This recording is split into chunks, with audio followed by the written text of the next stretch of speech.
গাজা উপত্যকায় চলমান যুদ্ধ থামাতে ৬০ দিনের যুদ্ধবিরতির প্রস্তাবে সম্মতি দিয়েছে ইসরায়েল।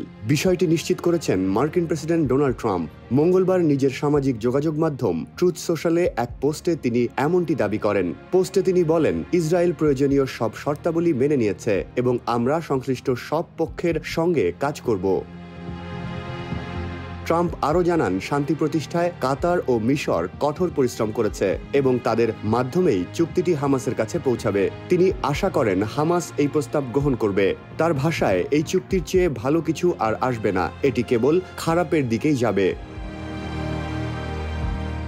জাতিসংঘে নিযুক্ত ইসরায়েলের প্রতিনিধি ড্যানি ড্যানন জানান, ইসরায়েল যুদ্ধবিরতির জন্য নিঃসন্দেহে প্রস্তুত, তবে তিনি বলেন হামাস প্রস্তাবটি গ্রহণ করবে কিনা তা নিশ্চিত নয়। ড্যানন আরও বলেন, আমরা হামাসের ওপর চাপ প্রয়োগ করছি।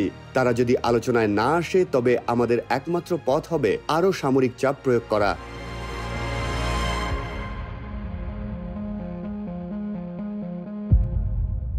বর্তমানে গাজায় প্রায় ৫০ জন ইসরায়েলি জিম্মি রয়েছেন, যাদের মধ্যে অন্তত ২০ জন জীবিত বলে ধারণা করা হচ্ছে।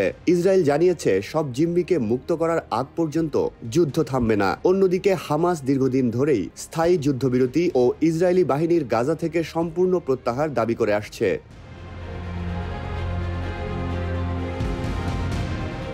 ট্রাম্প জানান, আগামী সপ্তাহে তার সঙ্গে ইসরায়েলি প্রধানমন্ত্রী বেনিয়ামিন নেতানিয়াহুর বৈঠক রয়েছে এবং তিনি এই বৈঠকে খুবই দৃঢ় অবস্থান নেবেন। ২০২৩ সালের ৭ অক্টোবর ইসরায়েলে হামলা চালায় ফিলিস্তিনিদের সশস্ত্র সংগঠন হামাসের যোদ্ধারা। ইসরায়েলের সরকারি তথ্য অনুযায়ী প্রায় ১,২০০ মানুষের মৃত্যু হয়। ইসরায়েল থেকে ২ শতাধিক মানুষকে জিম্মি করে গাজায় নেওয়া হয়।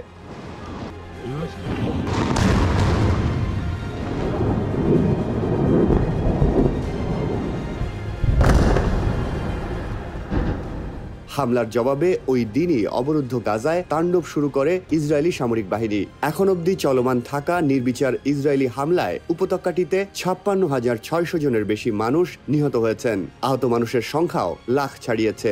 এসব তথ্য হামাস নিয়ন্ত্রিত গাজার স্বাস্থ্য মন্ত্রণালয়ের।